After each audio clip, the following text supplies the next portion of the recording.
After the Dokaibi disappeared, Dokja, Sangha, and the others in the train cabin stood frozen in shock. Sangha, visibly distressed, bit her nail and frantically tried to call the police. She glanced at Dokja with growing concern and told him the police weren't answering. "What do we do?" she asked, her voice trembling. Dokja urged her to stay calm. He reminded her of the game being developed by their company, the one where only a handful of people survived an apocalypse. Sangha was confused, asking what that had to do with their current situation. He replied that they should think of it as if they were part of that game now. Sangha stared at the glowing blue screen in front of her and asked uncertainly, "A game?" Dokja nodded and explained that every game had rules, and all they had to do was figure out what those rules were. Internally, Dokja reflected on the scene around him, a Dokaibi with antennae, bodies strewn across the subway floor, trembling office workers smeared in blood, and an elderly woman praying quietly in her seat. It all seemed surreal, but he could no longer deny it. He had no choice but to admit it. This was real. Elsewhere in the cabin, a man banged on the door, shouting for someone to open it. Another suggested breaking it down with a hammer. Dokja, still reeling from the shock, recognized the unfolding events. It was clear. The web novel he'd been reading for over 10 years, 3 Ways to Survive the Apocalypse, was coming to life before his eyes. "What do I need to do to survive?" he thought. Just then, a man stepped forward, trying to regain control of the panicked group. He raised his voice, urging everyone to calm down and take a deep breath.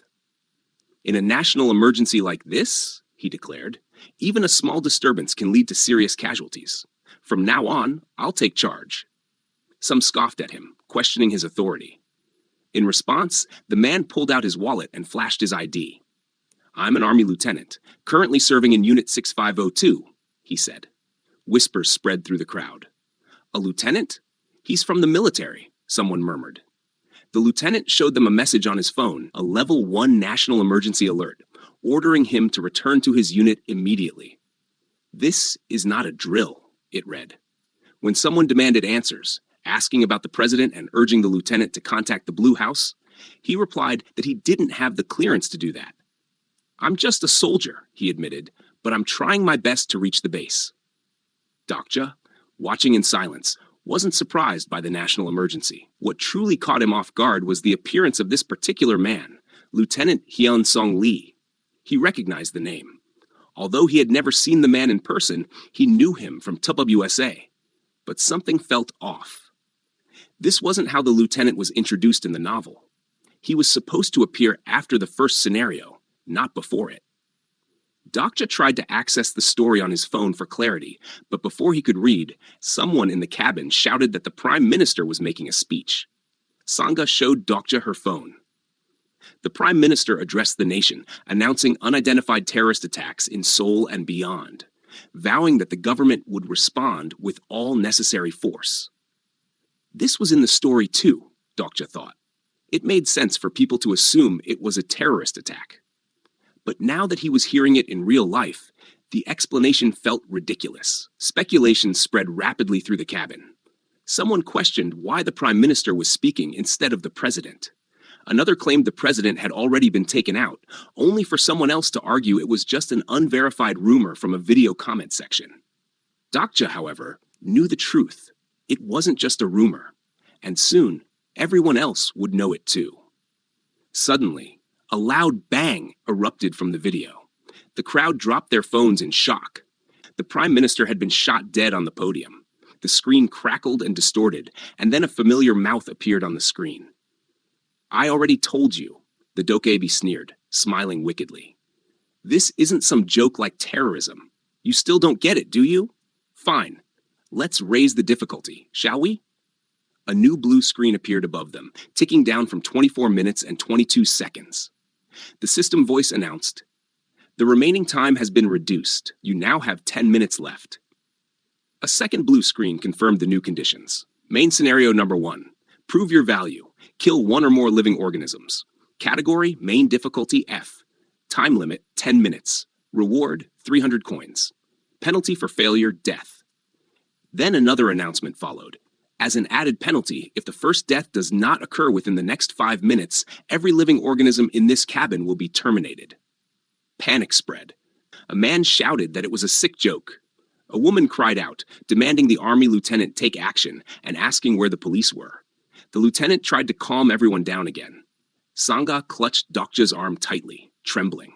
Dokja knew the sequence of events was unfolding exactly as in the novel. Yet something still felt wrong. Lieutenant Hyun-sung Lee had appeared too early, and someone else, someone important, still hadn't shown up. He thought of a man in a coat. Why hasn't he appeared yet, he wondered. If I remember correctly, he should be showing up any minute now. Just then, a loud bang echoed from the adjacent cabin. Blood splattered across the door. Someone screamed not to let anyone in, but as the man reached for the door, he was electrocuted by an unseen force. There's some kind of invisible wall, someone shouted. The system confirmed. No one may enter or leave the cabin until the scenario is complete. Meanwhile, the dokebi, appearing on someone's phone screen, laughed and commented on how entertaining some cabins were compared to others. Fine, it said. Let me give you a little jolt to get the ball rolling. How about I show you what happens when you do nothing? It snapped its fingers, and a live feed appeared. It was a classroom, Taipeng Girls' High School. A beep rang out. Screams followed. The system declared, "You have exceeded the time limit. Proceeding with checkout." Dokja and Sangha watched in horror as high school girls' heads exploded one by one on the screen. The entire cabin was filled with horrified gasps and cries. Then, on the screen, one student was shown choking another and ultimately killing her. The system updated. The survivor of channel BY23515 is Ji-hye Lee, a second-year student from Class B at Taipeng Girls' High School. The dokebi reappeared on the screen, laughing gleefully. What do you think? It asked. Fun, right? Dokja clenched his fists in fury. Around him, others cried out in terror and confusion. What the hell is going on? Someone shouted.